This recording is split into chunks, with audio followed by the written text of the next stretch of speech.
বর্তমানে আমাদের দেশের জেলখানার যত বন্দী আছে বেশিরভাগ সত্য মামলার আসামি না বেশিরভাগ মিথ্যা মামলার আসামি? এটা হলো ডিজিটাল যুগের কিসাস মিটানির ডিজিটাল সিস্টেম। ডিজিটাল যুগে কিসাস মিটানি বুঝুননি? কিসাস মনের জাল মিটানি। ডিজিটাল যুগে মনের জাল মিটানির ডিজিটাল সিস্টেম হইল যারে ভারি না আতে তারে মারি দিমু বাতে, হের লগে আইনে ভারি না, আদালতে ভারি না, নিয়মে ভারি না, নীতিতে ভারি না, মিছা মামলা 7টা 10টা 15টা হইয়া জীবনের লাগি জেলখানা ঢুকাইয়া দিয়া বেটাগিরি দেখাই দিবি। এরকম বেটাগিরি দেখা ওরা বেটা আসেনি সমাজ। এই বেটাও হলতে লাগে আল্লাহ রসুলে একটা সুসংবাদ দিয়া গেছে, যারা মিথ্যা মামলা ফিরা নিরীহ মানুষকে হয়রানি করায় এদের জন্য একটা সুসংবাদ আছে। হাদিস সুসংবাদটা কই হুনকা আল্লাহ রসুলে ফরমান, কেউ যদি জানি শুনি কারো বিরুদ্ধে মিথ্যা মামলা করে, জানি শুনি কারো বিরুদ্ধে মিথ্যা মামলা করে, আর চাতুরি করিয়া মামলার রায়টাও নিয়ে আদায়, চাতুরি করিয়া আদালতের রায়টাও তার পক্ষে লইলায়, হে যেন জানিয়া রাখে মামলার রায় নিছত না, জাহান্নামের সার্টিফিকেট নিছত। কিতা নিছে? ওহন খাও বাদী বুদ্ধিমান না বিবাদী বুদ্ধিমান? 2-3 জনে কইছে না, আর বাকিরা বুঝছেন না। জাল মিটাইছ বেটার উপরে। বর্তমান বাংলাদেশে প্রায় 25,000 কওমি মাদ্রাসা আছে।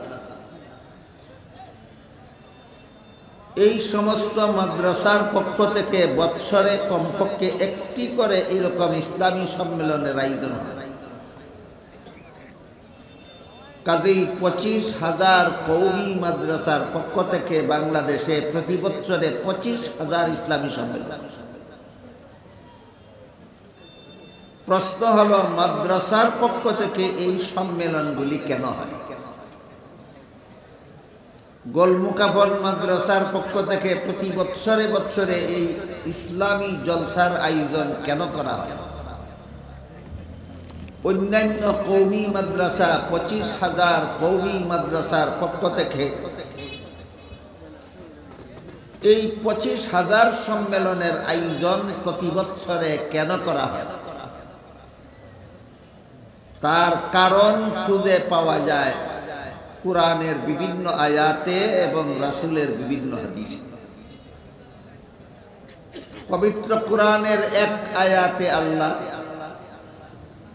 আলেমগণের দায়িত্ব চিহ্নিত করে দিয়ে বলেন, ওয়ালিয়ুনজিরু কওমাহুম। আলেমগণের দায়িত্ব হলো তারা যেন নিজেদের জাতিকে সতর্ক করে। কিসের থেকে? পরকালের চিরস্থায়ী জাহান্নামের ভয়াবহ শাস্তির ব্যাপারে যেন জাতিকে সতর্ক করে। তাহলে কুরআনে আল্লাহ আলিমগণের দায়িত্ব পরিষ্কারভাবে চিহ্নিত করে দিলেন, জাতিকে জাহান্নাম থেকে, জাহান্নামের শাস্তির ব্যাপারে সতর্ক করা আলিমগণের দায়িত্ব। কোন আলেম যদি মনে করেন আমি কুরআন হাদিসের এলেম শিখেছি, আমি নামাজ রোজা ইবাদত বন্দেগী করি, হালাল পথে জীবন যাপন করি, জাতি হারাম কাজ করে জাহান্নামে গেলে আমার কি আসে যায়, তিনি তার আলিম হিসাবে আল্লাহ প্রদত্ত দায়িত্ব পালন করলেন না।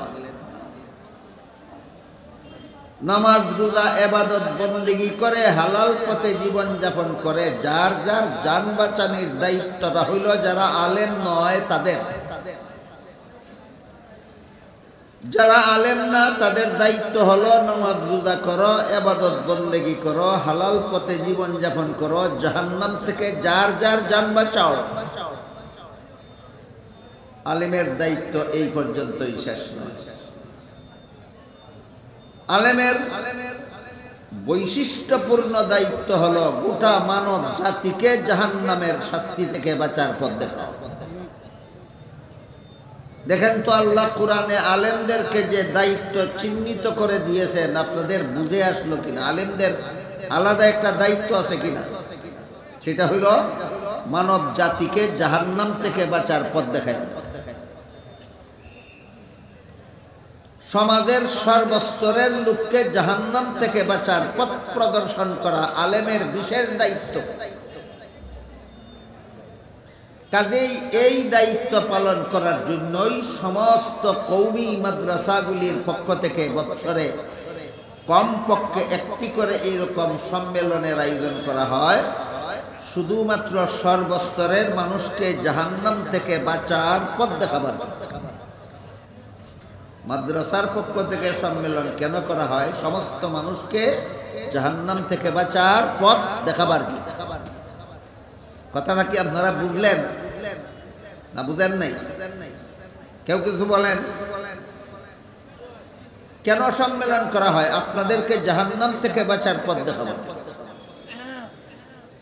আল্লাহ আলেমদেরকে এই দায়িত্ব সাব্যস্ত করে দিয়েছেন, চিহ্নিত করে দিয়েছেন পবিত্র কোরআনে। এছাড়া একটি হাদিসে আল্লাহর রাসূল সাল্লাল্লাহু আলাইহি ওয়াসাল্লাম যারা আলেম নয় তাদেরকে জাহান্নাম থেকে বাঁচার পথ চিহ্নিত করে দিয়েছেন। তোমরা এইভাবে জাহান্নাম থেকে বাঁচো। কোরআনে আল্লাহ আলেমদেরকে বলেছেন সমাজকে জাহান্নাম থেকে বাঁচাও, আর হাদিসে রাসূল বলেছেন তোমরা এইভাবে জাহান্নাম থেকে বাঁচো। কিভাবে? সেই হাদিসটা হলো রাসূল বলেন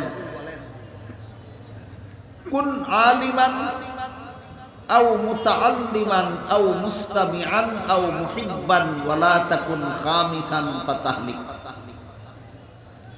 রাসূল বলেন তুমি আলেম হও, এটা হলো তোমার জন্য জাহান্নাম থেকে বাঁচার ১ নম্বর পথ।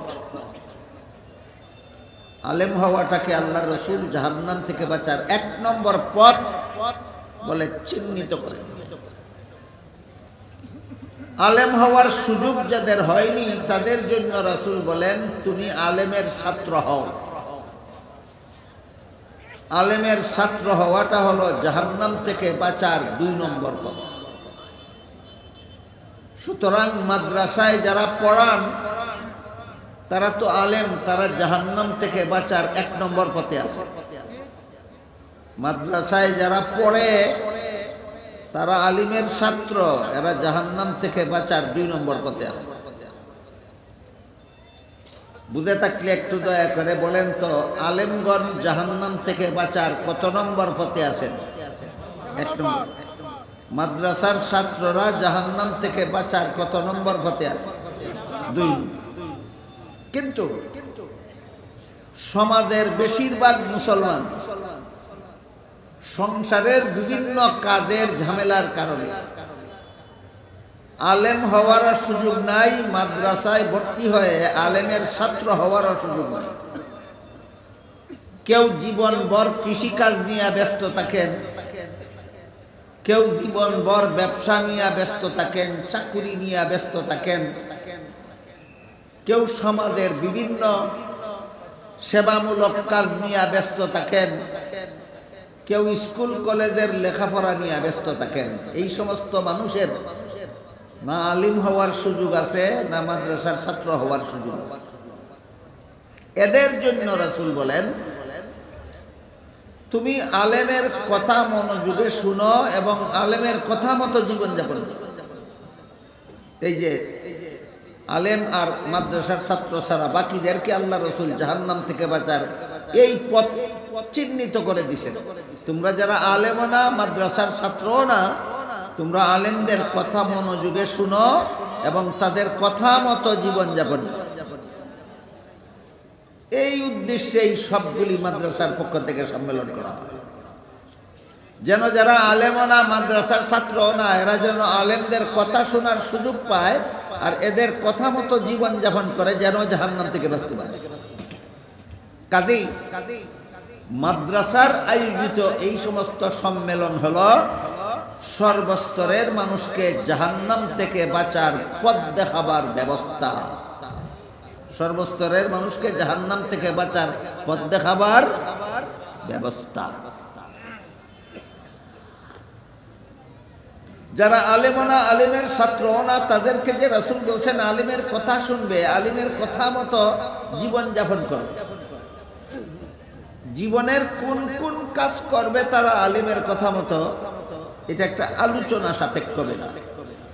আলোচনার মাধ্যমে বুঝতে হবে, আলোচনা ছাড়া আমি বুঝাতেও পারবো না, আলোচনা শোনা ছাড়া আপনারা বুঝতেও পারবেন। সেই আলোচনাটা সংক্ষেপে আমি আপনাদের সামনে তুলে ধরতে চাই। মানুষের জীবনে যত কাজ আছে সবগুলি কাজ প্রথমত দুই প্রকার। এক প্রকার কাজ হইল ধর্মের কাজ, আর এক প্রকার কাজ হইল সংসারের কাজ।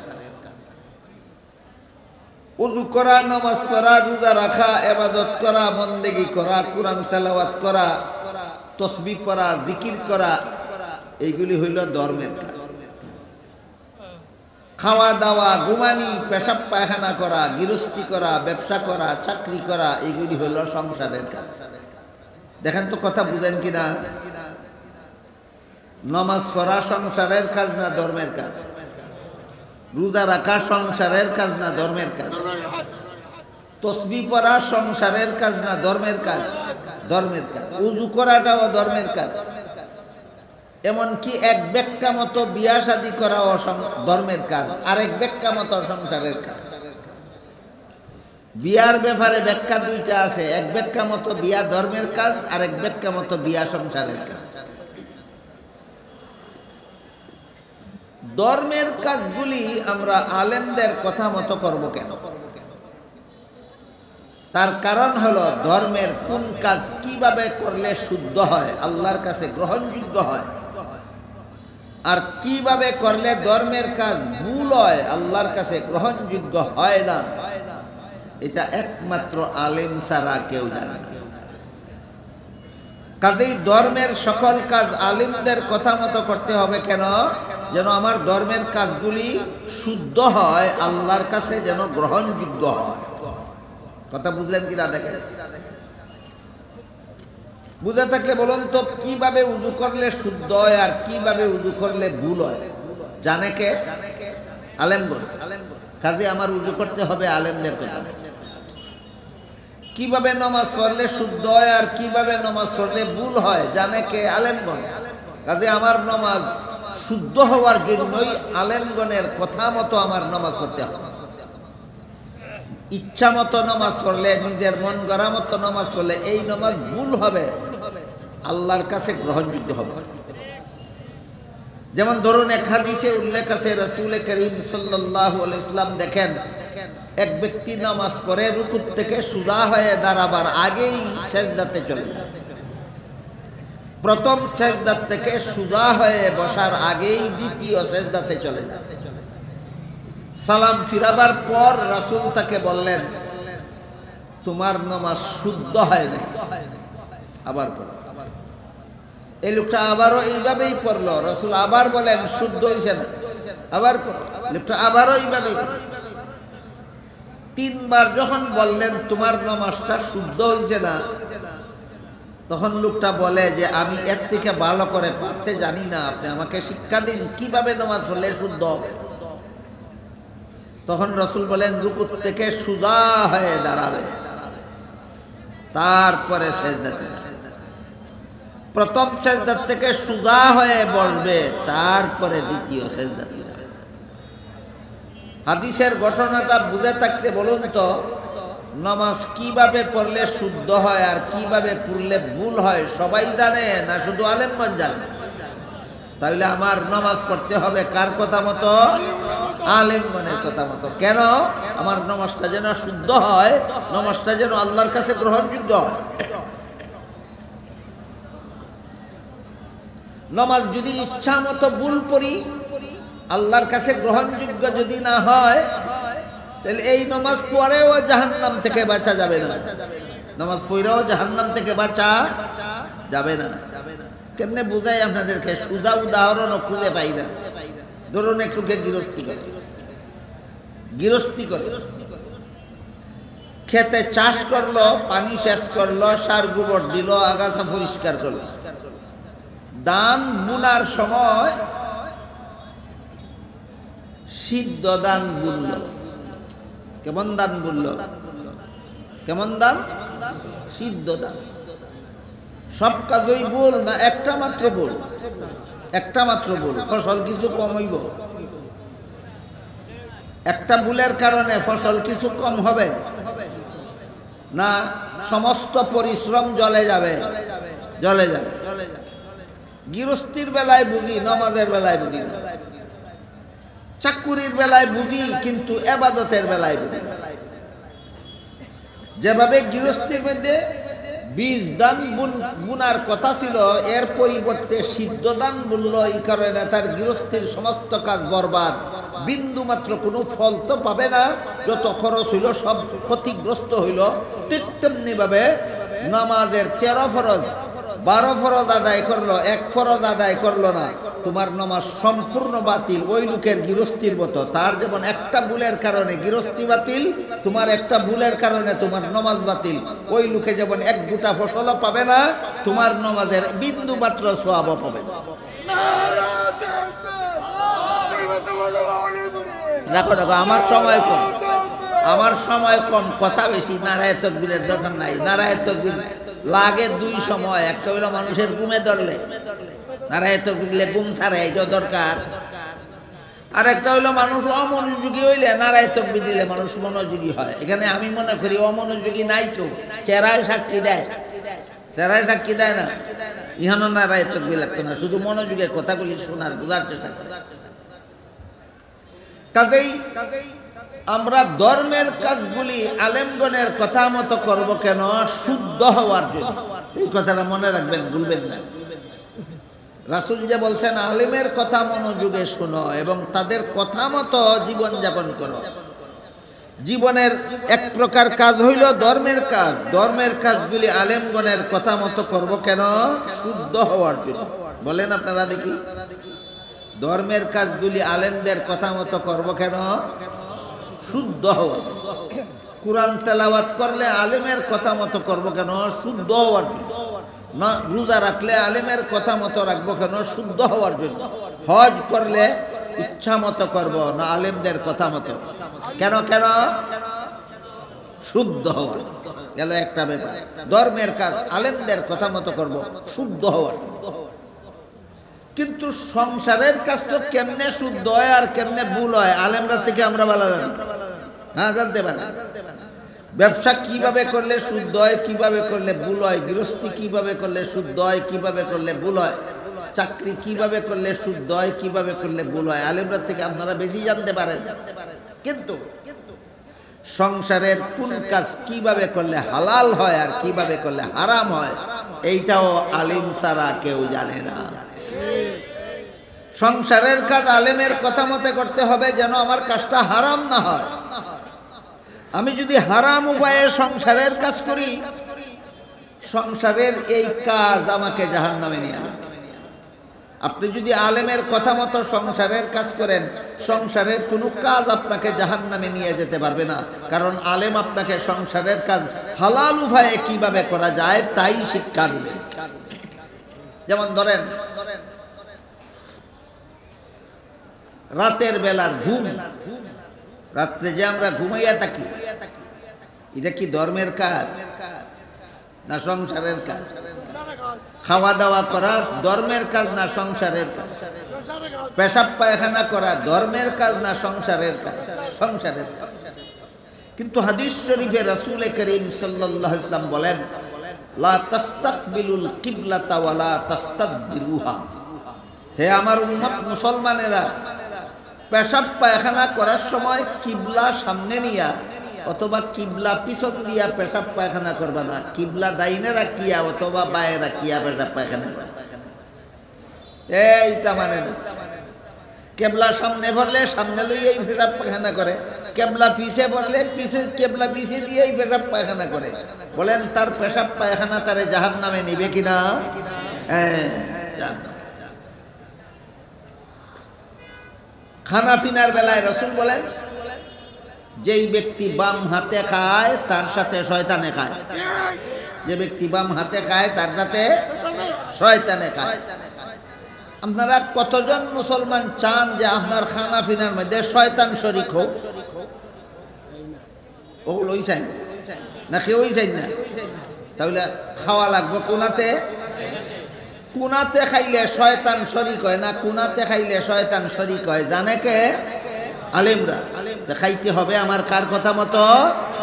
আলেমের কথা। রাতের ঘুম সংসারের কাজ, কিন্তু আপনি যদি মন গড়া মতো ঘুমান আর মন গড়া মতো জাগেন, মন গড়া মতো ঘুম কেমন? এশার নামাজ না পড়েই ঘুমাইয়া গেলেন, যে মন গড়া ঘুম। ফজরের সময় ঘুম থেকে জাগলেন না, এটা হইল নবীর তরিকার ঘুম না মন গড়া ঘুম? মন গড়া ঘুম। এক ঘুমে দুই বেলার ফরজ নামাজ গেল, এক ঘুমে কবেলার ফরজ নামাজ গেল, দুই বেলার, এশাও গেল, ফজরও গেল। আপনারা কি মনে করেন আপনারা যে সমাজে বাস করেন এই সমাজে এমন মুসলমান পাওয়া যাবে যারা এশার নামাজ না পড়ে ঘুমায় এবং ফজরের সময়ও ঘুম থেকে জাগে না? আসেনি? এদের ঘুম এদেরকে জাহান্নামে নিবে, সন্দেহ নাই। ঘুমে কই নিব? জাহান্নামে নিব। কেন? আলিমের কথা মতো ঘুমাইছে না, ঘুমাইছে মন গড়া মতো। উদাহরণ দিতে থাকলে সারা রাতই দেওয়া যাইব। কয়েকটা উদাহরণ বুঝে থাকলে বলেন। সংসারের কাজগুলি আলেমদের কথা মতো করব কেন? হালাল হবার জন্য। আলেমের কথা মতো খাইবেন, খানা হালাল হবে। আলিমের কথা মতো ঘুমাইবেন, ঘুমানি হালাল হবে। আলিমের কথা মতো ব্যবসা করবেন, ব্যবসা হালাল হবে। আলিমের কথা মতো চাকরি করবেন, চাকরি হালাল হবে। আলিমের কথা মতো স্কুল কলেজে লেখাপড়া করবেন, লেখাপড়া হালাল হবে। মন গড়া মতো খাইবেন, আপনার খাওয়া আপনাকে জাহান্নামে নিয়ে যাবে। মন গড়া মতো পেশাব পায়খানা করবেন, আপনার পেশাব পায়খানা আপনাকে জাহান্নামে নিয়ে যাবে। মন গড়া মতো ঘুমাইবেন, আপনার ঘুম আপনাকে জাহান্নামে নিয়ে যাবে। মন গড়া মতো স্কুল কলেজের লেখাপড়া আপনাকে জাহান্নামে নিয়ে যাবে। সুতরাং সংসারের কাজ করেও যদি জাহান্নাম থেকে বাঁচতে চাও তাহলে হালাল উপায়ে করতে হবে। আর সংসারের কোন কাজ কিভাবে করলে হালাল হয় আর কিভাবে করলে হারাম হয় আলেম ছাড়া কেউ জানে না। এই জন্য রসুল বলেন, আলেমের কথা মনোযোগ দিয়ে শুনো, আলেমের কথা মতো জীবনের সকল কাজ করো। আমি দুইটা কথা আপনাদেরকে বুঝাইতে পারলাম কিনা আমি একটু পরীক্ষা করব। এক নম্বর, ধর্মের কাজগুলি আলেমদের কথা মতো করব কেন? শুদ্ধ হওয়ার।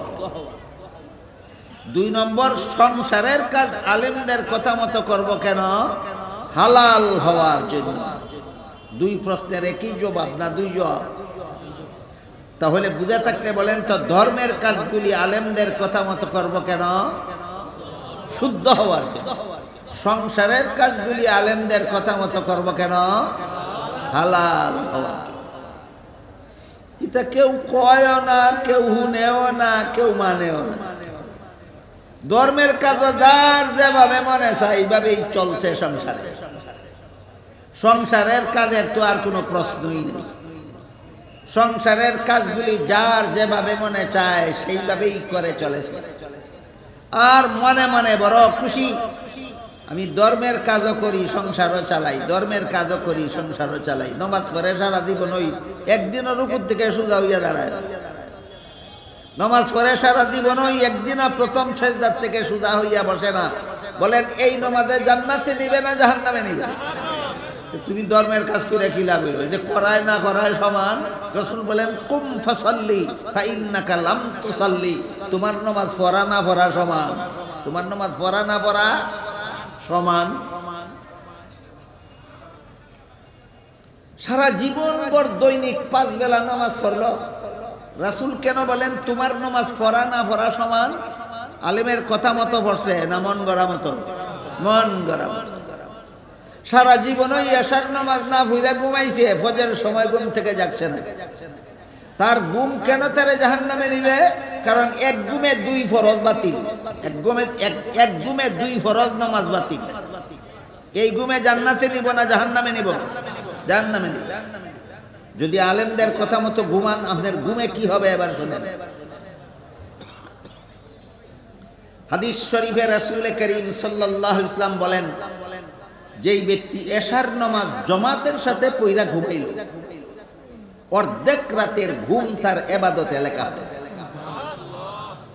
আবার ঘুম থেকে জাগার পর ফজরের নামাজ যদি জামাতের সাথে পড়ে, বাকি অর্ধেক রাতের ঘুম তার ইবাদতে লেখা হয়ে যায়। আবার রাসূলে ব্যাখ্যা করে বলেন, কাজেই যেই ব্যক্তি এশার নামাজও জমাতের সাথে পড়া ঘুমাইলো, আবার ঘুম থেকে জাগার পরে ফজরের নামাজটাও জমাতের সাথে পড়লো, এই লোকটা এশার থেকে ফজর পর্যন্ত সারা রাত যত ঘুম ঘুমাইলো সারা রাতের ঘুম তার ইবাদতে লেখা হয়। তার ঘুমে তারে কইনি বসাবো হল বুঝি তাকলে হুকাই বেটার ঘুমে বেটারে কই নিব, জান্নাত নিব। জমাতের সাথে পর্ব দূরের কথা নমাজই পড়ে না, ঘুমাই থাকে, হের ঘুমে তারে কই নিব। সেখানে আলিমের কথা মতো কাম করতাম, বুঝাইছি না বুঝাইছে না। অনুরূপ ভাবে মন গড়া মতে স্কুলে পড়বেন, স্কুলের পড়া আপনাকে জাহান্নামে নিয়ে ছাড়বে না। মন গড়া মতো কলেজে পড়বেন, আপনার কলেজের পড়া আপনাকে জাহান্নামে না নিয়ে ছাড়বে না। মন গড়া মতো ভার্সিটিতে পড়বেন, আপনার ভার্সিটির পড়া আপনাকে জাহান্নামে না নিয়ে ছাড়বে না। তাহলে স্কুল কলেজ ভার্সিটিতে আলেমগণের কথা মতো পড়বো কেন? পড়াটা হালাল হওয়ার জন্য। কি হওয়ার জন্য? হালাল হওয়ার। আপনাদের মনে প্রশ্ন জাগতে পারে, স্কুল কলেজের পড়া আবার হালাল হারাম আছে নাকি? হ্যাঁ, অবশ্যই। ঘুমানির মধ্যে যদি হালাল হারাম থাকে, তাহলে পড়ার মধ্যে হালাল হারাম নাই? বলেন, এতক্ষণের কথা বুঝে থাকলে রাত্রের ঘুমের মধ্যে হালাল হারাম আসেনি? এশার নামাজ না হইয়া ঘুমাই থাকলে এটা হলো হালাল ঘুমানি না হারাম? তাহলে স্কুলও পড়লে হালাল হারাম নাই? এবার বুঝেন, স্কুলের পড়া, কলেজের পড়া, ভার্সিটির পড়ার মধ্যে হালাল হারাম কিভাবে হয়, এটা বোঝার জন্য একটা আয়াত, একটা হাদিস আগে বুঝে আসতে হবে। এক আয়াতে আল্লাহ পাক রব্বুল আলামিন বলেন, ইয়া আইয়ুহাল্লাযীনা আমানু কু আনফুসাকুম ওয়া আহলিকুম নারান ওয়াকুদুহান নাস ওয়াল হিজারা। অর্থাৎ, হে ঈমানদারগণ, তোমরা নিজেরাও জাহান্নাম থেকে বাঁচার পথে চলো, তোমাদের পরিবার পরিজন, বিবি বাচ্চা, ছেলে মেয়েকেও জাহান্নাম থেকে বাঁচার পথে চালাও। মা বাবার দুই দায়িত্ব, এক দায়িত্ব হলো নিজেরাও জাহান্নাম থেকে বাঁচার পথে চলবে, আর এক দায়িত্ব হলো ছেলে মেয়েকেও জাহান্নাম থেকে বাঁচার পথে চালাবে। দুটোটাই ফরজ, দুটোটাই ফরজ। মা বাবার জন্য জাহান্নাম থেকে বাঁচার পথে চলাও ফরজ, সন্তানকে জাহান্নাম থেকে বাঁচার পথে চালানিও ফরজ। তাহলে মা বাবার উপর ফরজ কটা? দুইটা। নিজে জাহান্নাম থেকে বাঁচার পথে চলো, আর একটা হলো সন্তানকে জাহান্নাম থেকে বাঁচার পথে চলো। এবার আপনারা একটু দয়া করে বলেন, সন্তানকে জাহান্নাম থেকে বাঁচার পথে চালানি হয় নমাজি বানাইলে না বেনামাজি বানাইলে? নমাজি না বেনামাজি? নমাজি।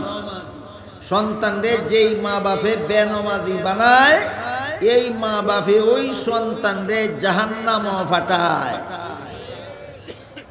আপনারা যে সমাজে বাস করেন, এই সমাজের কোনো মা বাপে সন্তানরে বেনামাজি জীবন কইরা তুলেনি, সন্তানরে বেনামাজি বানায়নি কোনো মা বাপে। বানায় কই ফাটায়? জাহান্নামে। আবার বড় আদর করিয়া খাওয়ায়, নিজে না খাইয়া আবার ছেলে মেয়েরে খাওয়ায়। নিজে বাঙ্গা গড় থাকে আর ছেলে মেয়েরে বালা গড় থাকতে দেয়। নিজে পুরান পোশাক, সিরা পোশাক পরে সন্তানকে বালা পোশাক, নয়া পোশাক পরতে দেয়। নিজে আজে বাজে খাইয়া জান বাঁচায়, সন্তানরে দুধ কলা খাওয়া, আর বেনামাজি বানাইয়া জাহান্নামে। তুমি যদি বেনামাজি বানাইলাই জাহান্নামে ফাটানির লাগে, তে অত আদর করিয়া দুধ কলা খাওয়াও কেন? এটা একটা বুঝার ব্যাপার, একটা বুঝার ব্যাপার। যে মা বাপে সন্তানরে বেনামাজি বানায়, মা বাপে ওই সন্তানরে জাহান্নামে যাওয়ার জন্য রেডি করে। দুধ কলা খাওয়াজ করে, বেটা তুই ইদের রেডি করছ জাহান্নামে ফাটাইতে, দুধ কলা খাওয়াজ কেন? হুনুকা এবার দুধ কলা খাওয়ায়। এক ব্রাহ্মণে বাজার থেকে কিনছে একটা ফাটা আর একটা ফাটি। কিনিয়া আইনা বাড়ি তাইনা ফাটিরে ডিকরা দিয়া, তো ডিকরা বুঝুন তো, এর ভিতরে কোনো বালা গাছ পাইলে খায়, না পাইলে উপাস থাকে। আর ফাটারে সারি দেয়, মানুষের ক্ষেতের ধান খায়, খাটলের সারা খায়, এরপরে দোকানে গিয়া মানুষে খোলা খাইয়া চাল ফেলায় অতা টুকাইয়া খায় আর বাপ ব্রাহ্মণে নিজেও ফাটারে লগে লইয়া গিয়া মাঝে মধ্যে খোলা কিনিয়াও খাওয়ায় অবস্থা দেখিয়া ফাটায় ফাটিরে কয় তোরে যেই ব্রাহ্মণে কিনলো আমারে ওই ব্রাহ্মণেই কিনলো তোরে ডিকরা দিয়া তয় অত মজার খানি ফাস না আমারে কত মজার খানি খাওয়ায় সারিয়া দিয়া তাইলে বুঝা গেল তোর আমারে মালিকে তোর থেকে বেশি আদর করে আমারে যখন আদর করি বেশি বালা খাওয়ায় তে আদর আমারে বেশি করে ফাটিয়ে কয় কয় আদর তোমারে বেশি করে না কম করে এটা আমি আজকু কইলে তুমি মানতাই না পূজার তারিখ আইলে নিজে নিজে বুঝবাই আদর করে না কিতার লাগি খাওয়ায় পূজার তারিখ আইলে বুঝবাই আদরের লাগি খাওয়ায় না কিতা ছুরি লাগাই তো খাওয়ায় হোকা আদরের লাগি খাওয়ায় ফাটারে না ছুরি লাগাই তো হরি খাওয়ায় ঠিক তেমনি ভাবে যে মা বাপে সন্তানদের বেনমাজি বানায় আর দুধ কলা খাওয়ায় এর ব্যাখ্যা হইল তোরে বেনমাজি বানাইছি জাহান্নামও ফাটাইতাম তুই তো পরখালে আর কোনটা খানিব নি ভাইতে না দুই নে যা ভারস খাইলা যা ভারস খাইলা এটা একটা গল্প আর কি কথা বুঝার লাগে তো যদি করবো না খটকা লাগি যায় বলে ফাটায় আবার মাতে কি লাগান ফাটিয়ে মাতে কি লাগানতে গল্প বাদ দিলেও একটা বাস্তব ঘটনা করে কুরবানির ঈদের কয়েকদিন আগে মানুষে গরু কুরবানির গরু কিনিলেন কেউ 2 দিন আগে কেউ 1 দিন আগে কেউ 5 দিন আগে কেউ 7 দিন আগে 5-7 দিন আগে যারা কুরবানির গরু কিনিলেন তারা ঈদের দিন পর্যন্ত গরুর কোনটা খাওয়ায়নি গরের গরুর মতো না আলাদা এর অর্থ কিটা কুরবানির লাগি কিনছো এটারে আলাদা খাওয়াও কেন বেশি আদরের কারণে না গলাত ছুরি লাগাইতো করি ওই বেটায় কুরবানির বলদ রেজালাহান আলাদা খাওয়ায় আদরের লাগি না গলাত ছুরি লাগাইতো করি ঠিক তেমনি ভাবে যে বেটায় ফুয়ারে ফুরিরে বেনমাজি বানায় আর দুধ কলা খাওয়ায় আদরের লাগি না জাহান্নামও ফাটাইতো করি এছাড়া সন্তানদের বেনমাজি বানাইয়া দুধ কলা খাওয়ানির আর কোনো ব্যাখ্যা নাই আর কোনো ব্যাখ্যা নাই কাজেই আল্লাহ পাক রব্বুল আলামিন পরিষ্কার ভাষায় কোরআনে বলে দিয়েছেন কু আনফুসাকুম ওয়া আহলিকুম নারাম ওয়াকুদুহান নাস ওয়াল হিজারা হে আমার বান্দা বান্দিরা তোমরা যদি সন্তানাদির মা বাপ হইয়া থাকো নিজেরাও জাহান্নাম থেকে বাঁচার পথে চলো ছেলে মেয়েকেও জাহান্নাম থেকে বাঁচার পথে চালাও এবার বলেন নমাজি বানাইয়া না বেনমাজি বানাইয়া নমাজি এখন হুনো কথা হইলে মা বাপে সন্তানরে নমাজি বানাইব কত বছর বয়স এই ব্যাপারে হাদিস শরীফে রাসূল করিম সাল্লাল্লাহু আলাইহি ওয়াসাল্লাম বলেন মুরু আওলাদাকুম বিসসালাতি ইযা বালাগু 7 সিনিন ওয়াদরিবুহুম ইযা বালাগু 10 আও কামা ক্বালা আলাইহিস সালাতু ওয়াসসালাম অর্থাৎ হে আমার উম্মত মুসলমান হল তোমরার ছেলে মেয়েরে 7 বছরের সময় নামাজের আদেশ করো 10 বছরের ছেলে মেয়েকে শাসন করিয়া নামাজি বানাও ওহন কৌকা আমার 7 বছরের ছেলেকে আমার 7 বছরের মেয়েকে যদি নামাজের হুকুম করা লাগে তে নামাজ হিকানি লাগবো 17 বছরের কালো না 7 বছরের আগে 7 বছর হাদিসটা কি পরিষ্কার হইল মুসলমান মা বাপের সন্তানদের নামাজ শিক্ষা দেওয়ার বয়স 7 বছরের আগে মুসলমান মা বাপের ছেলে মেয়েকে নামাজ শিক্ষা দেওয়ার বয়স 7 বছরের আগে আরেকটু বুঝিলাই নামাজ শিখাইতে 6 বছর লাগে নামাজের আগে উযু ফরজ নামাজ আগে ফরজ না আগে উযু ফরজ উযু ফরজ উযুর ফরজ 4টা উযুর ফরজ 4টা মুখ দোয়া হাত দোয়া মাথা মাসা করা ফাউ দোয়া শিখতে 7 মাস লাগে 7 দিন লাগে 7 ঘন্টা লাগে না 7 মিনিট যথেষ্ট 7 মিনিট এরপরে 7 কারণে উযু ভাঙে এটা হিকার লাগি 7 মিনিট যথেষ্ট নমাজের 13 ফরজ হিকার লাগি 13 মিনিট যথেষ্ট। নমাজের ওয়াজিব 15টা হিকার লাগি 15 মিনিট যথেষ্ট। 19 কারণে নমাজ ভাঙ্গি যায় হিকার লাগি 19 মিনিট যথেষ্ট। ওখান কৌকা উজু গোসল নমাজ রোজা হিকতে ক বছর লাগে? 1 বছরও লাগে না। 1 বছরও লাগে না। আপনার ছেলে মেয়ের বয়স যখন 3 বছর হইল তখন তাকে যদি তারে সুবহানাকা হিকানি আরম্ভ করুন, আউযুবিল্লাহ বিসমিল্লাহ হিকানি আরম্ভ করুন, আত্তাহিয়াত দুরূদ শরীফ হিকানি আরম্ভ করুন, আলহামদু সূরা থেকে আলাম তারা সূরা পর্যন্ত হিকানি আরম্ভ করুন। 4 বছর পুরা হওয়ার আগে আগে নমাজ হিকাইয়া শেষ। নমাজ হিকাইয়া শেষ। 4 বছরের খালো প্রাইমারি স্কুলে ভর্তি করে দেবে। আর নমাজ ভুলতো না। প্রাইমারি স্কুলে 5 বছর পড়ার বাদে হাই স্কুলে গেল, নমাজ আর ভুলতো না। হাই স্কুলের পড়া শেষ করিয়া কলেজে গেল, নমাজ আর ভুলতো না। আপনি এই 6 মাসের সিলেবাস, উজু শিক্ষা দেওয়া, নামাজ শিক্ষা দেওয়া, রোজা শিক্ষা দেওয়া, গোসল শিক্ষা দেওয়া, তা 6 মাসের সিলেবাস প্রাইমারি স্কুলে ভর্তি করার আগে ওই হিকাইলা না, ভর্তি করে দিলা প্রাইমারি স্কুল। খোকাসাব হল আপনারা যে সমাজ বাস করেন এই সমাজের মা বাবা হলতে নিজের ফুয়ারে ফুরিরে নমাজ উজু গোসল নামাজ রোজা হিকাইয়া প্রাইমারি স্কুলে ভর্তি করে না আনা হিকাইয়া? আনা হিকাইয়া। খেনে স্কুলের মাস্টারে তারে নমাজ হিকাইয়া নমাজি বানাই লইব? আছে কোনো ব্যবস্থা?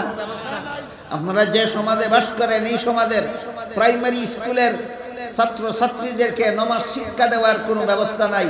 হাই স্কুলের ছাত্র ছাত্রীদেরকে নামাজ শিক্ষা দেওয়ার কোনো ব্যবস্থা নাই। কলেজ ভার্সিটির ছাত্র ছাত্রীদেরকে নামাজ শিখানির কোনো ব্যবস্থা নাই। কারণ স্কুল কলেজে কোনো মুসলমানের ফাইনতে ফুরিনতে ভরণ না, ফরনতে ব্যবস্থা নাই এখানে। এবার অনুকা নাই এখানে। আপনারা যে সমাজে বাস করেন এই সমাজের স্কুল কলেজ ভার্সিটির সিলেবাস তৈরি করার জন্য যে সমস্ত নাস্তিক মনোভাবাপন্ন লোকদের হাতে দায়িত্ব দেওয়া হয়। আপনারা যে সমাজে বাস করেন এই সমাজের স্কুল কলেজের সিলেবাস তৈরি করার জন্য এমন কতগুলি লোকের হাতে দায়িত্ব দেওয়া হয় যারা মনে মগজে নাস্তিক, মনে মগজে নাস্তিক। এই নাস্তিক হলতে প্রাইমারি স্কুলের এমন একটা সিলেবাস তৈরি করে দেয়, হাই স্কুলের এমন একটা সিলেবাস তৈরি করে দেয়, কলেজের এমন একটা সিলেবাস তৈরি করে দেয়, ভার্সিটির এমন একটা সিলেবাস তৈরি করে দেয় যেই সিলেবাস নিয়ে লেখাপড়া করলে মুসলমানের সন্তান ডক্টর আহমদ শরীফ হতে পারে। যেই সিলেবাস নিয়ে লেখাপড়া করলে মুসলমানের সন্তান তসলিমা নাসরিন হতে পারে। যেই সিলেবাস নিয়ে লেখাপড়া করলে মুসলমানের সন্তান লতিফ সিদ্দিকী হতে পারে। যেই সিলেবাস নিয়ে লেখাপড়া করলে মুসলমানের সন্তান কবি শামসুর রহমান হতে পারে। যেই সিলেবাস নিয়ে লেখাপড়া করলে মুসলমানের সন্তান সালমান রুশদি হতে পারে। পরিকল্পিত শয়তানি ছাড়া আর কিছু নয়। অনেক দিন পর্যন্ত অতীতে গেছে স্কুল কলেজে মুসলমান ছাত্র ছাত্রীদেরকে নমাজ হিকানির ব্যবস্থা ছিল না এই পর্যন্ত। ইদানিং কয়েক বছর যাবৎ নতুন পরিকল্পনা শুরু হয়েছে। নমাজ হিকানির ব্যবস্থা নাই তাই শুধু নয়, নাস্তিক বানানির ব্যবস্থা শিক্ষা দেওয়ার পরিকল্পনা গ্রহণ করা হয়েছে।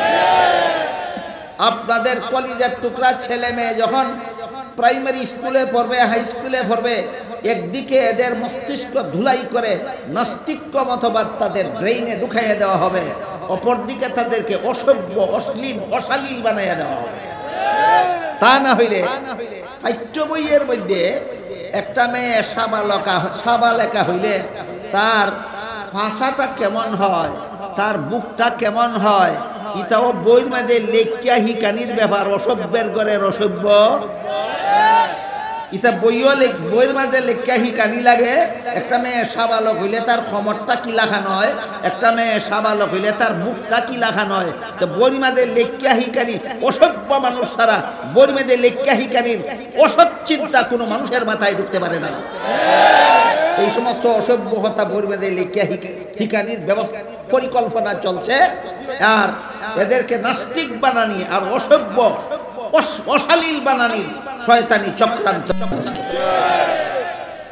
একদিকে মা বাপে নিজেও নামাজি বানাইল না, আর একদিকে এমন স্কুলে ভর্তি করে দিল যে স্কুলে এরারে লতিফ সিদ্দিকী বানাইতে চায়, ডক্টর আহমদ শরীফ বানাইতে চায়, তসলিমা নাসরিন বানাইতে চায়।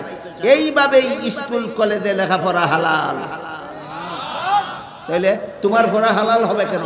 যে পড়া তোমাকে নমাজি হইতে দেয় না, যে স্কুলের পড়া তোমাকে নমাজি হইতে দেয় না, যে কলেজের পড়া তোমাকে নমাজি হইতে দেয় না, যে ভার্সিটির পড়া তোমাকে নমাজি হইতে দেয় না, এই স্কুলের পড়াই তোমাকে জাহান্নামে নিয়ে যাবে, এই কলেজের পড়াই তোমাকে জাহান্নামে নিয়ে যাবে, এই ভার্সিটির পড়াই তোমাকে জাহান্নামে নিয়ে যাবে। আমি যে কয়েকজন মানুষের নাম খুঁজিয়া উদাহরণ দিলাম, এরা স্কুলে ফিরা, কলেজে ফিরা, ভার্সিটিতে ফিরা, কিতা হইছে সালমান রুশদি হইছে, কিতা হইছে লতিফ সিদ্দিকী হইছে, কিতা হইছে কবি শামসুর রহমান হইছে, কিতা হইছে ডক্টর আহমদ শরীফ হইছে, কিতা হইছে তসলিমা নাসরিন হইছে। এই জিনিস খানান যে অখলে মনে হয় শুনছুন না, এটা কিতা জিনিস? তসলিমা নাসরিন কি জিনিস? আহমদ শরীফ কি জিনিস? যারা জানা নাই, যারা জানছেন না তাদের জানার জন্য আমি এক দুইটা উদাহরণ দিই। ডক্টর আহমদ শরীফ মরণের আগে ওসিয়ত করিয়া মরছে, কইছে আমি মরলে পরে আমার লাশ গোসল দিও না, আমার লাশের কাফন পরাইও না, জানাজা হইও না, গুরুস্থানে দাফন করিও না। ইটা ধর্মের নামে অন্ধবিশ্বাসীরা করে। আপনারা যারা ধর্মের নামে ইতা করুন, আপনারা কইছে অন্ধবিশ্বাস। কই অন্ধবিশ্বাসীরা অন্ধবিশ্বাস হইল এইভাবে লাশ গোসল দিয়া, কাফন পরাইয়া, জানাজা হইরা, গুরুস্থান দাফন করলে পরে মুনকার নাকির ফিরিস্তা আইয়া তারে জিন্দা হইরা বসাইয়া তিনটা সোয়াল জব করেন। জব দিতে না পারলে কবরে শাস্তি হয়, আযাব হয়। আর একদিন কবর থেকে জীবিত হইয়া হাসরের মাঠে দাঁড়াতে হবে, সেখানে জীবনের সকল কাজের হিসাব দিতে হবে। দিতে পারলে রক্ষা, নাইলে জাহান্নামের শাস্তি ভোগ করতে হবে। একটা অসত্য কথা না, সারা মন গড়া কথা।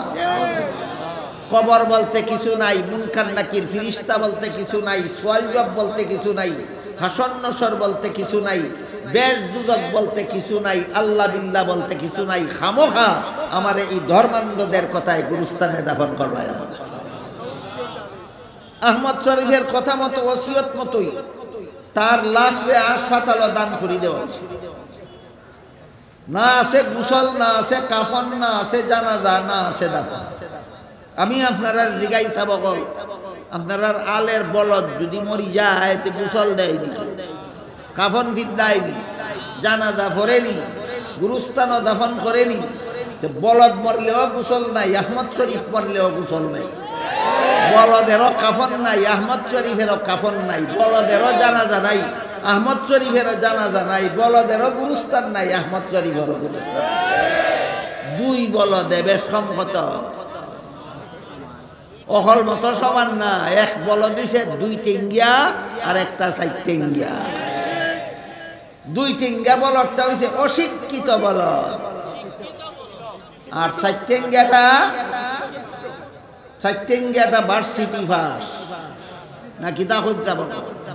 চার টেঙ্গা বলদ ভার্সিটি পাস না অশিক্ষিত, আর দুই টেঙ্গাটা শিক্ষিত বলদ। শিক্ষিত হইয়া বলদ হইল কেন? একমাত্র এই নাস্তিক্য ভাবাপন্ন সিলেবাস নিয়ে লেখাপড়া করা। এবার বলেন, এমন সিলেবাস পড়া হালাল না হারাম? তাইলে স্কুলে পড়া লাগবো মন গড়া মতো না আলিমরার কথা মতো? কলেজে পড়া লাগবো মন গড়া মতো না আলিমের কথা মতো? ভার্সিটিতে পড়া লাগবো মন গড়া মতো না আলিমের কথা মতো? আলিমের কথা গেল। একটা এই কয়েকটা নাম দেখলাম, এর মধ্যে একটা মানুষের সামান্য পরিচয়, আর একটার নাম আছে তসলিমা নাসরিন। তসলিমা নাসরিনে এক বইয়ের মাঝে লেখছে, আমার পেট আমার শরীরের অঙ্গ, আমার স্বামীর শরীরের অঙ্গ নয়। কাজেই আমার স্বামীর অধিকার নাই তার ইচ্ছা মতো আমার পেটে বাচ্চা জন্ম দেওয়ার। আমার পেটে খার খাস্তা কি বাচ্চা নিমু না নিমু, এটা আমার অধিকার।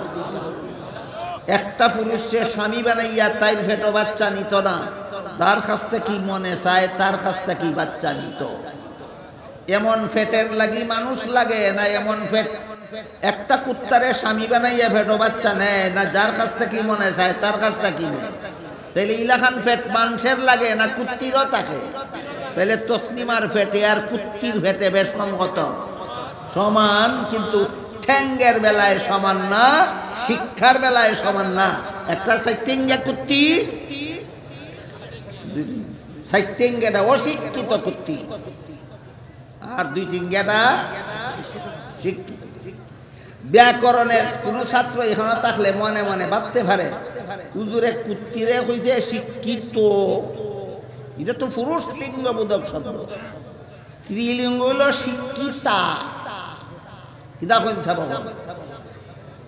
শিক্ষিত আর শিক্ষিতা, শিক্ষিত হয় বেটারে আর শিক্ষিতা হয় বেটিরে।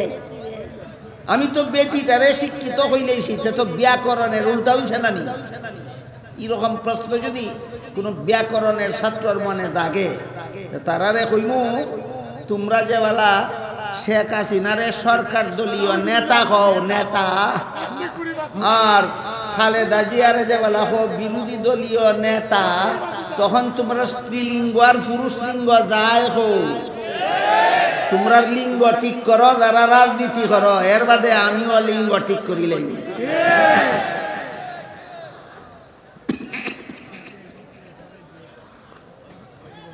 এবার বলেন কথা বুঝে থাকলে, তসলিমা নাসরিন MBBS ডাক্তার হইছে কোন মাদ্রাসা থরিয়া না মেডিকেল কলেজে ভরিয়া?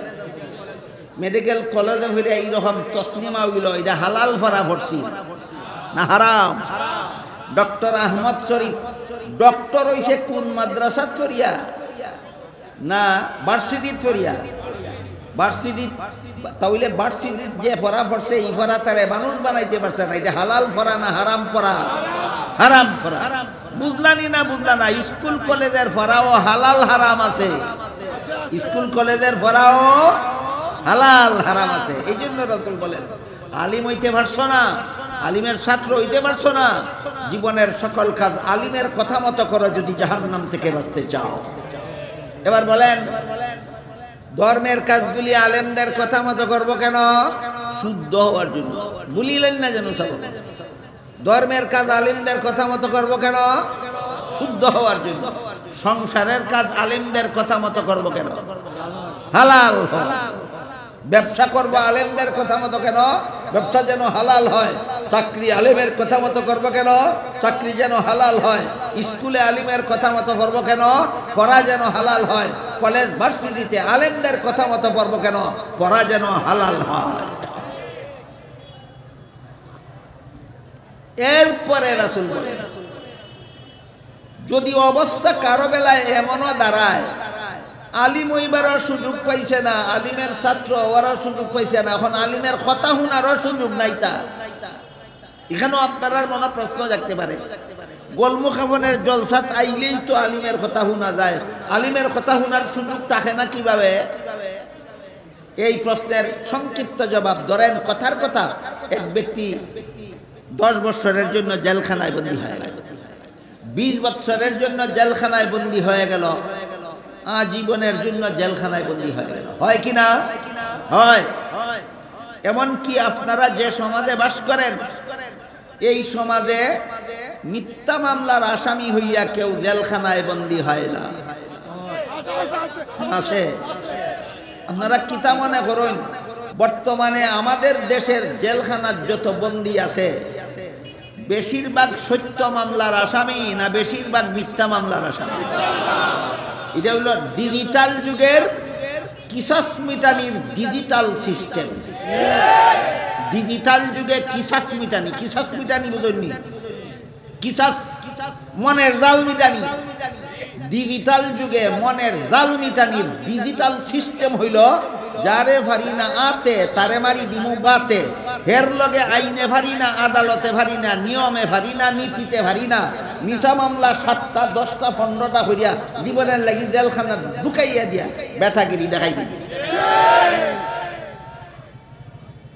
এরকম বেটাগিরি দেখো, ওরা বেটা আসেনি সমাজ, এই বেটাও হলতে লাগে আল্লাহ রসুলে একটা সুসংবাদ দিয়া গেছে, যারা মিথ্যা মামলা কইরা নিরীহ মানুষকে হয়রানি করায় এদের জন্য একটা সুসংবাদ আছে হাদিস। সুসংবাদটা কই নৌকা আল্লাহ রসুলে ফরমান, কেউ যদি জানি শুনি কারো বিরুদ্ধে মিথ্যা মামলা করে, জানি শুনি কারো বিরুদ্ধে মিথ্যা মামলা করে, আর চাতুরি করিয়া মামলার রায়টাও নিয়ে আদায়, চাতুরি করিয়া আদালতের রায়টাও তার পক্ষে লইলায়, হে যেন জানিয়া রাখে মামলার রায় নিছত না, জাহান্নামের সার্টিফিকেট নিছত। কিতা নিছে? ওহন কও বাদী বুদ্ধিমান না বিবাদী বুদ্ধিমান? দুই তিনজনে কইছেন, আর বাকিরা বুঝছেন না। জাল মিটাইছ বেটার উপরে, 1000 বছর লাগি জেলে ঢুকাইছ, বেশির থেকে বেশি 50 বছর লাগি মিছা মামলা হইরা বেটারে 50 বছর লাগি দুনিয়াত জেলে ঢুকাইছ।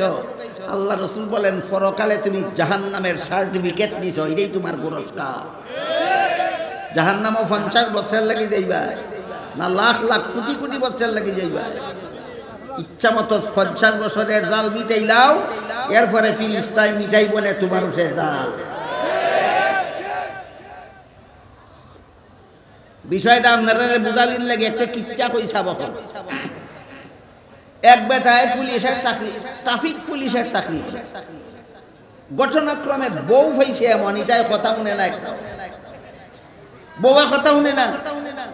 একদিন বউরে কয়, তুই আমার ফারার ব্যাং হইয়া আমার কথা শুনস না?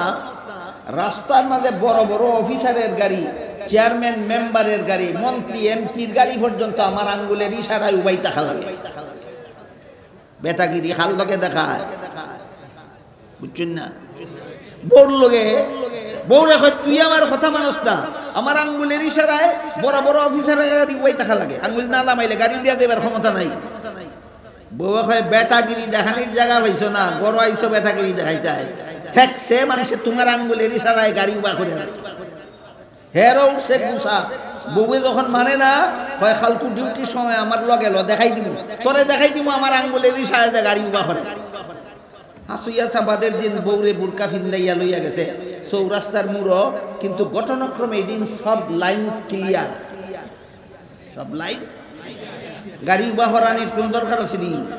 খালি বউরে দেখানির লাগি এক লাইনের গাড়ি উবা হরাই রাখছে আঙুল তোলা মারি। উবাইতে উবাইতে উবাইতে উবাইতে এক লাইনের অনেক লম্বা লাইনে গেছি, সামনের লাইন ক্লিয়ার, হে ফাঁস দেন। ড্রাইভার হল লাইন নিয়ে জিগাই, বেটা লাইন ক্লিয়ার, আমরা রে উবা করি, তুই সৎখানে হইয়া ওই আরম্ভ করছে উত্তম মধ্যম, একেবারে বুলবুল্লা বানাইয়া রাস্তার খান্দাত ফালাইয়া তুই যার যার গাড়ি লইয়া গেছি কি গেছে কি বাদে বউয়ে জিগায়, কি তৈল? হয় কি তুই তো আমার আঙ্গুলের ইশারায় গাড়ি উবাইছে নানি? হয় উবাইছে তো, এর বাদে কি তুইছে? এর বাদে আর কি তুই তো? আমার বেটাগিরি আমি দেখাইছি, তারার বেটাগিরি তারা দেখাইছে। এই হইল মিথ্যা মামলা হইরা যারা জাল মিটায়। তোমার বেটাগিরি 50 বছর তুমি দেখাইলাও, পরকালে ফিরিস্তায় 50 লক্ষ বছর তোমারে ফারাইয়া বেটাগিরি শিখাইব।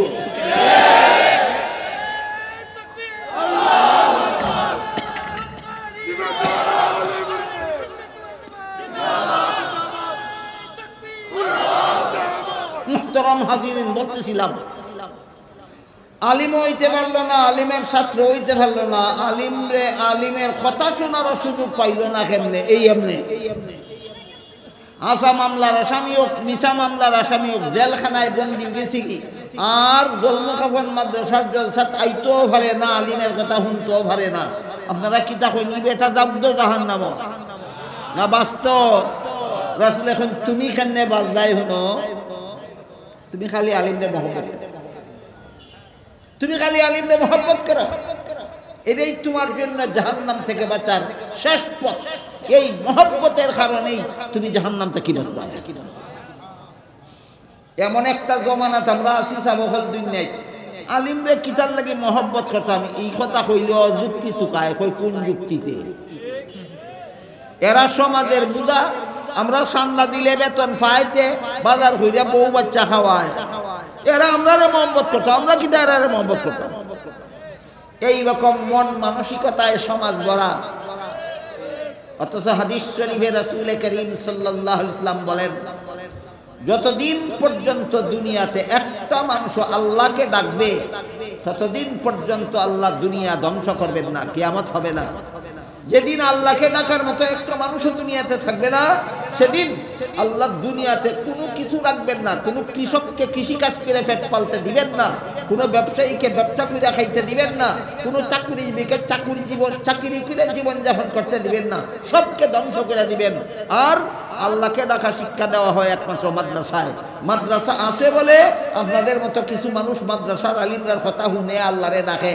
এই কারণে আল্লাহ দুনিয়ার সমস্ত গৃহস্থরারে গৃহস্থী কইরা পেট পালার সুযোগ দিয়া রাখছে, সমস্ত ব্যবসায়ীদেরকে ব্যবসা করিয়া দুনিয়াতে জীবনযাপন করার সুযোগ দিয়া রাখছে, সমস্ত চাকরিজীবীদেরকে চাকরি করে জীবনযাপনের সুযোগ দিয়া রাখছে। কার কারণে?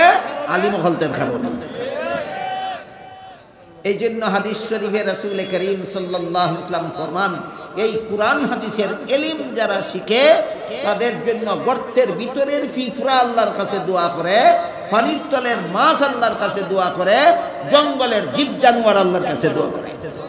কারণ আলিমরা মানুষে আল্লাহ ডাকা শিখায়, আর মানুষে আল্লাহরে ডাকে গতিকে আল্লাহ পানির তলের মাছ বাঁচাইয়া রাখে, গর্তের ভিতরের ফিফরা বাঁচাইয়া রাখে, জঙ্গলের জীব জানোয়ার বাঁচাইয়া রাখে।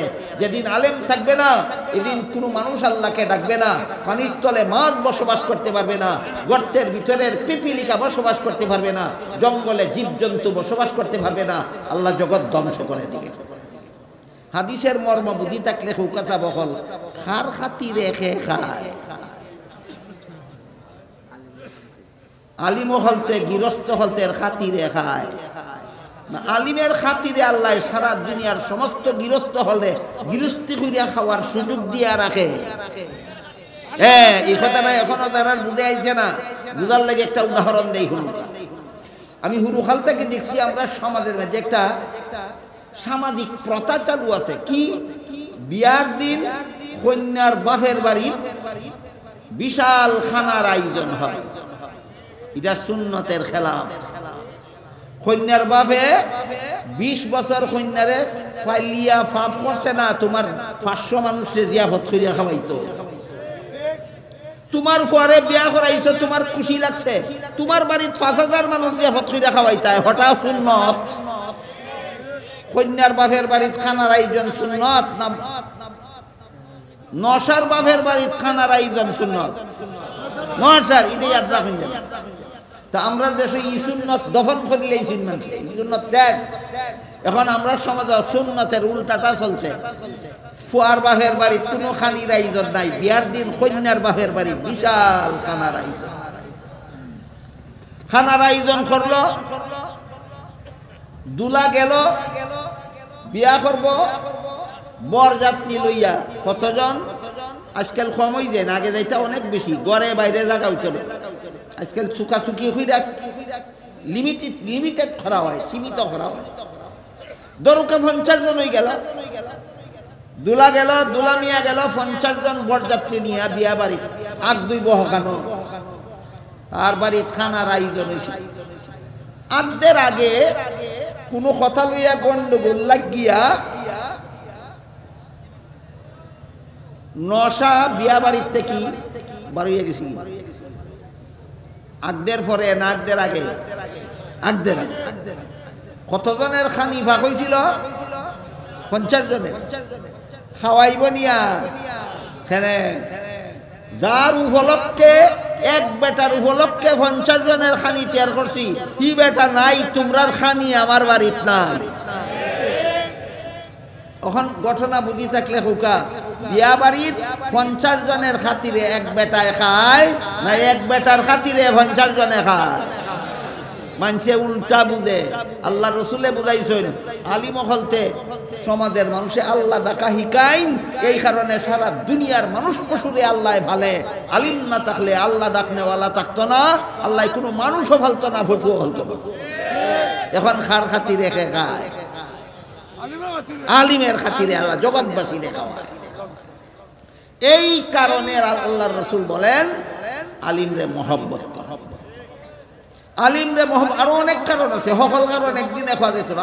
আজকের মতো একটা কইলাম, সারা জগৎবাসী মানুষরে আল্লাহ দুনিয়াতে খাওয়ায় আলিমের খাতিরে, সারা দুনিয়াবাসী জীব জানোয়ার রে আল্লাহ ফালে আলিমের খাতিরে।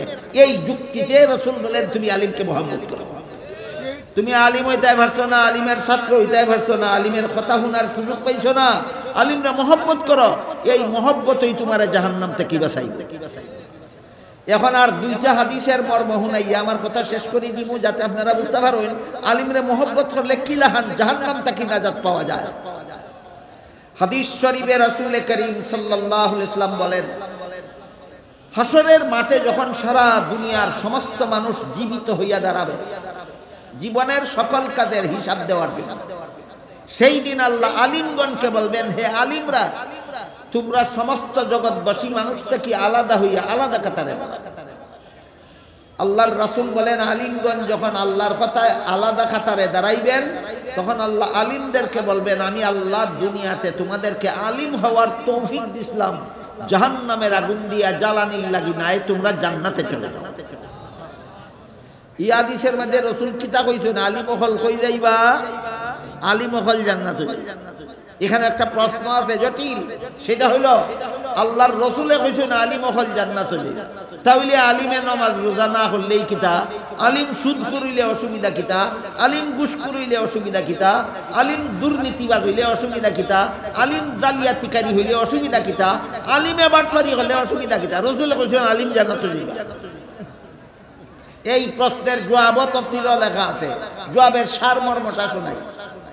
আলিম দুই প্রকার, এক প্রকার সমাজের দৃষ্টিতে আলিম, আর এক প্রকার আল্লাহর দৃষ্টিতে আলিম। কত প্রকার?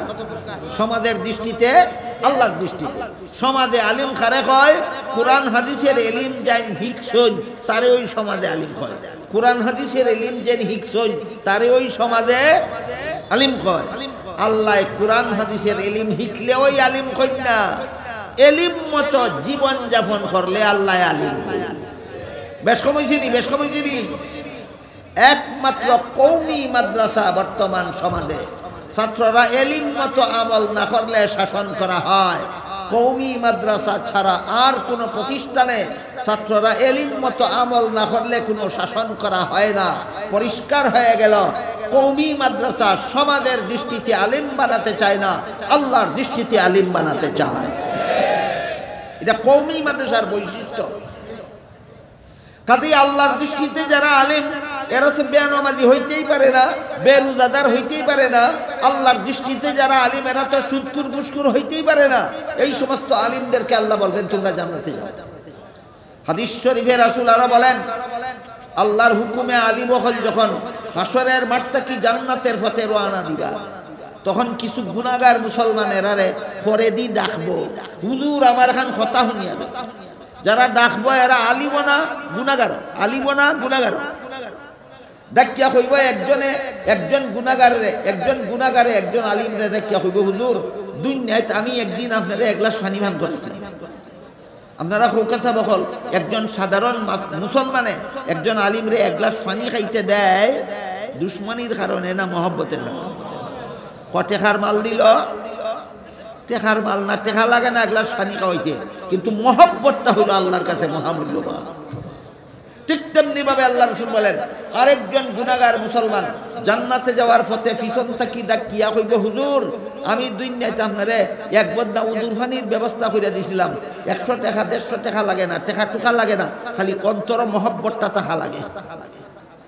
মহব্বতের কারণে করছিলাম, কিন্তু আজকে আমার গুনার কারণে আল্লাহ হুকুম দিলাইছেন আমি জাহান্নামে যেতাম। আল্লাহর রাসূলে ফরমাইন, গুনাহগার মুসলমানের মুখে এই কথা শুনিয়া আলিম হল যে যাইতা আসিল জান্নাত, নিজের আর জান্নাতে যাওয়া বিরতি দিয়া দাঁড়াইয়া যাবেন এই চিন্তায় যে আমি শেষ চেষ্টা করিয়া দেখি গুনাহগার মুসলমানটারে জাহান্নাম থেকে বাঁচানো যায় কিনা। নিজের জান্নাতে যাওয়া বিরতি দিয়া দাঁড়াইয়া যাইবেন। এমন জনদরদি জগতে আলিম ছাড়া আর কেউ নাই। অন্য হাদিসে উল্লেখ আছে, আল্লাহ রাসূল বলেছেন, আল্লাহ এবং আল্লাহর রাসূলের পরে আলিমগণের চেয়ে বড় জনদরদি জগতে আর কেউ নাই। দুনিয়াত কিরাখান জনদরদি, কৌমি মাদ্রাসাত ফরাইয়া বেতন ফাইন 5,000 টাকা মাস, যারা সংসার চালান তারা হুকাতা বহল 1,000 টাকায় সংসার 5,000 টাকায় এক মাস সংসার চলব দূরের কথা, 2 সপ্তাহ মাছের দাম নিয়ে হয় না। তাইলে এরা সংসারটা কেমনে চলে? আপনার খবর নাই, তারার সংসার কেমনে চলে? তারার বিবির ফেটো ভাত নাই, আপনারা হয় না। তারার বাচ্চার ভিন্ন খাবার নাই, আপনারা হয় না। বিবি বাচ্চা সহ নিজে ফেটো ভাত্তর বান্ধিয়া 12 মাস মাদ্রাসা ফুরি থাকে আপনাদের সন্তানকে কলেমা কালাম শিক্ষা দিয়া জাহান্নাম থেকে বাঁচাবার জন্য। কাজেই এই আলিমহল দুনিয়ায় তো এদের মতো বড় জনদরদি আর কেউ নাই, আখেরাতেও আলেমদের চেয়ে বড় জনদরদি আর কাউকে পাবেন না। আল্লাহর রাসূল বলেন, গুনাহগার মুসলমানদের মুখে এই কথা শুনিয়া আলিমহল নিজেদের জান্নাতে যাওয়া মুলতবিরা কিয়া দাঁড়াইবেন, দাঁড়াইয়া আল্লাহরে কইবেন, আল্লাহ এই বেটায় ঠিকই কইছে আমারে মহব্বত করতে করি আমারে এক গ্লাস পানি পান করাইছিল, ওই বেটায় ঠিকই কইছে আমারে মহব্বত করতে করি এক বদনা উজুর পানির ব্যবস্থা করিয়া দিছিল। তখন আল্লাহ কইবে, আলিমহল শুনো, এরার গুনার কারণে আমি হুকুম দিলাইছি জাহান্নামে যাইতো।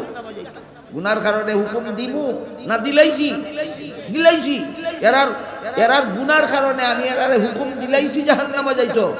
তোমরা যখন সাক্ষী দিলাই, তোমরা মহব্বত করতো, আমার হুকুম প্রত্যাহার করলাম, হুকুম ফিরাই লইলাম, এরারে মাফ করে দিলাম।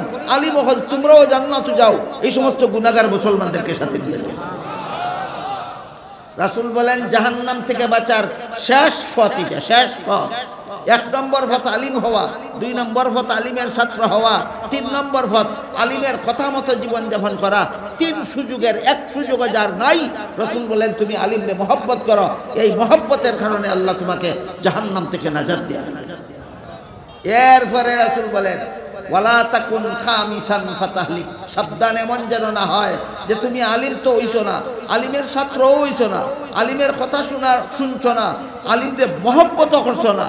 এমন যদি হয় তোমার কপালে ধ্বংস ছাড়া আর কিছু নাই।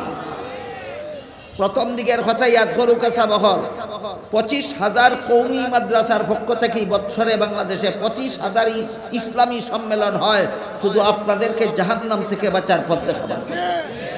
এবার বলেন, আগাগোড়া কথা ইয়াদ থাকলে নবীর উম্মতের জন্য জাহান্নাম থেকে বাঁচার পথ আছে কটা? 4টা। 1 নম্বর পথ আলিম হওয়া, 2 নম্বর পথ আলিমের ছাত্র হওয়া, 3 নম্বর পথ আলিমের কথা মতো জীবনযাপন করা, 4 নম্বর পথ আলিম হল রে গিন্নানি